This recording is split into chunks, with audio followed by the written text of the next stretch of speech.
എനിക്കൊരു പ്രശ്നമുണ്ടേ. അതായത് നമ്മളൊരു ഹെക്റ്റിക് ഡേ ഒക്കെ കഴിഞ്ഞിട്ട് നമുക്ക് എന്തെങ്കിലുമൊക്കെ കാണണം തോന്നും, ഒന്ന് റിലാക്സ് ചെയ്യണം എന്നൊക്കെ തോന്നുമ്പോൾ നെറ്റ്ഫ്ലിക്സ് ഒക്കെ ഓൺ ചെയ്യുമ്പോൾ ഇതിനകത്ത് ഞാൻ കാണാത്ത ഒരുപാട് സീരീസ് സിനിമകളും ഉണ്ട്. പക്ഷേ ഞാൻ എപ്പോഴും വാച്ച് ചെയ്യുന്നത് അല്ലെങ്കിൽ കാണാനായിട്ട് എനിക്ക് തോന്നുന്നതെന്ന് പറഞ്ഞാൽ, ഒന്നില്ലെങ്കിൽ ഞാൻ കുഞ്ഞായിരുന്നപ്പം എനിക്കിഷ്ടമുണ്ടായിരുന്ന ചില ഒരു സെറ്റ് ഓഫ് മൂവീസ് ഉണ്ട് അത്, അല്ലെങ്കിൽ പണ്ട് കണ്ടുകൊണ്ടിരുന്ന ചില ടി വി ഷോസ് ഉണ്ട് അത്. ഇതാണ് എനിക്ക് ഭയങ്കര കംഫർട്ടാണ്. അപ്പോൾ ഈയിടെ ഞാൻ കുറേ പഴയൊരു സംഭവം ഞാനിരുന്ന് കാണുമായിരുന്നു, ഒരു ടി വി ഷോ. ഞാനിത് രണ്ട് മൂന്ന് ഫ്രണ്ട്സിനോട് ചോദിച്ചു, എടാ ഇങ്ങനെയാണ് എന്ന് പറഞ്ഞു. അപ്പോൾ ഇവരും സെയിം സംഭവം തന്നെ പറഞ്ഞു, എടാ ഞങ്ങളും കാണാറുണ്ട്, ഭയങ്കര കംഫർട്ടാണ് എന്ന് പറഞ്ഞു. അപ്പോൾ ഞാൻ ഇതിനെ പറ്റിയിട്ട് ഒന്ന് സെർച്ച് ചെയ്തു കേട്ടോ. അപ്പോൾ നൊസ്റ്റാൾജിയ ഓഫ് കോഴ്സ് ഉണ്ടെന്ന് നമുക്കറിയാം.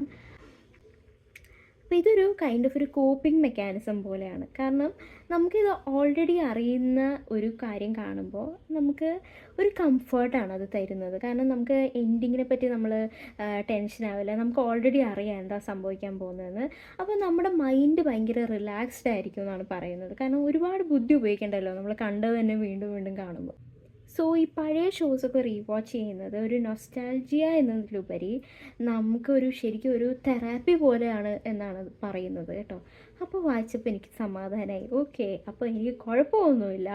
It's A kind of A good coping mechanism. So നിങ്ങളും നിങ്ങളുടെ ചൈൽഡ്ഹുഡിൽ കണ്ടുകൊണ്ടിരുന്ന മൂവീസും ടി വി ഷോസൊക്കെ ഇപ്പോഴും കാണുന്നുണ്ടെങ്കിൽ പറയണം കേട്ടോ. ആൻഡ് ചൈൽഡ്ഹുഡിൽ നിങ്ങളുടെ ഏറ്റവും ഫേവറേറ്റ് ആയിട്ടുള്ള മൂവീസോ ടി വി ഷോസോ ഒക്കെ ഏതായിരുന്നെന്നും കൂടെ പറയണേ.